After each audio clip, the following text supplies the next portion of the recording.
Welcome everyone. Today we'll dive into Dirichlet generating functions and explore Mobius inversion with an analytical twist.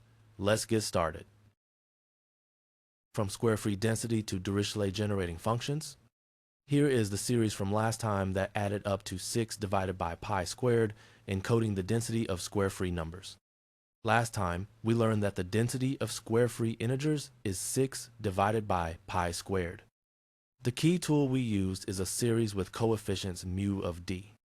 Today, we will formalize these as Dirichlet generating functions d sub f of s. The big payoff is that Mobius inversion turns into simple algebra in d sub f land. Turning sequences into functions of s. This formula defines the Dirichlet generating function of f as a sum over all positive integers. Input: arithmetic function f of n. Output: complex function d sub f of s.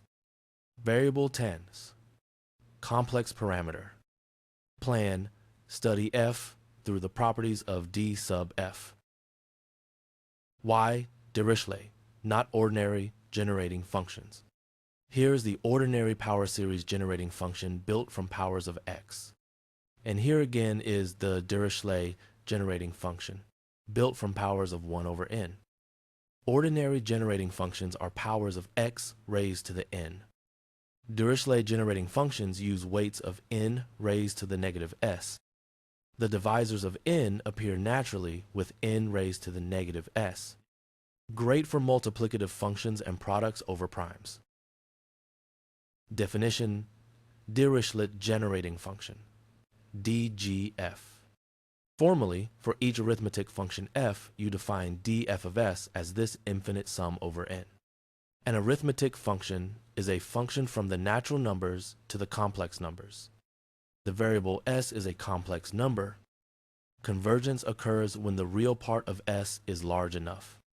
We can consider the Dirichlet generating function as an analytic representation of the function f. Multiplication theorem. Convolution becomes product. Recall that the Dirichlet convolution of f and g at n is a sum over all divisors d of n. The key theorem says that the Dirichlet generating function of the convolution is just the product of the individual Dirichlet generating functions. Convolution of f and g at n is the sum over the divisors of n. Expand the product of d sub f of s and d sub g of s term by term. The coefficient of n to the power of negative s is the sum over d divides n. Matches Dirichlet convolution formula. Example: the constant 1 convolved with itself. The Dirichlet generating function of the constant 1 function is the zeta function. Convolving 1 with itself counts how many divisors n has, which we denote by tau of n. By the multiplication theorem, the square of zeta encodes the divisor counting function tau. The function 1 of n is always 1. The generating function of 1 is zeta of s.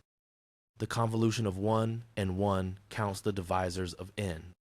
The product of zeta of s squared encodes tau of n. Key DGFs are 1, epsilon, and mu. The constant 1 function maps to the zeta function as its Dirichlet generating function.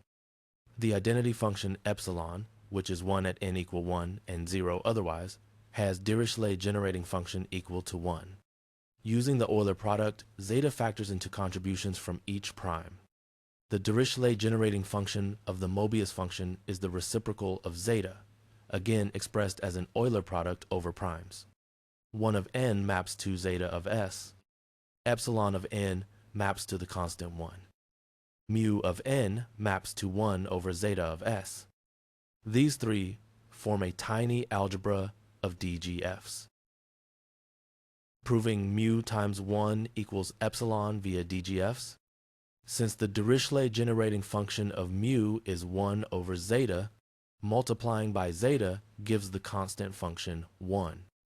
By the multiplication theorem, the Dirichlet generating function of mu convolved with 1 is also equal to the Dirichlet generating function of epsilon. Since the Dirichlet generating function uniquely determines the coefficients, the only possibility is that mu convolved with 1 equals epsilon. We know d of 1 is zeta and d of mu is 1 over zeta. The product of DGFs is the constant one. This is the same as the DGF of epsilon. Therefore, the coefficients satisfy mu times 1 equals epsilon. Mobius inversion is the same as dividing by zeta of s. Start from the usual situation where g is the divisor sum of f. Translating to Dirichlet generating functions, g equals f convolved with 1 becomes d, g equals d, f times zeta. We can solve for df by multiplying both sides by the reciprocal of zeta, which is the Dirichlet generating function of mu. Going back to coefficients, this says that f is the convolution of g with mu, which is exactly the Mobius inversion formula. Here, g is equal to f convoluted with 1. The Dirichlet generating function relation states that d of g equals d of f multiplied by zeta. We multiply by 1 over zeta to isolate d of f. Now, returning to coefficients, we convolve g with mu. Two worlds, arithmetic functions and Dirichlet series. World A, arithmetic functions f of n on the natural numbers. World B, Dirichlet series d sub f of s on complex s. Operation in A, convolution star of functions. Operation in B, multiplication of DGFs. Mobius inversion, invert zeta to invert divisor sums. Recap, DGFs and Mobius inversion. We define the DGF of the arithmetic function f, which we denote as d sub f of s. We showed that the product of d sub f and d sub g encodes the convolution of f and g. We identified the key DGFs, zeta, the constant 1, and 1 over zeta. We proved that the convolution of mu and 1 equals epsilon using DGFs. We derived the Mobius inversion, which involves convolving g with mu to recover f. Exit ticket, practicing the DGF viewpoint. Here is the setup for the practice problem.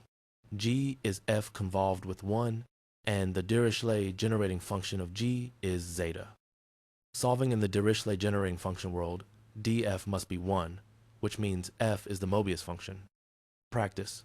If g equals f times 1 and d sub g of s equals zeta of s, find f. Reflection. Why does divide by zeta feel simpler than working with divisor sums directly? Thanks for watching this. Subscribe to Thinking in Math for more topics. We welcome your feedback, leave questions and suggestions in the comments.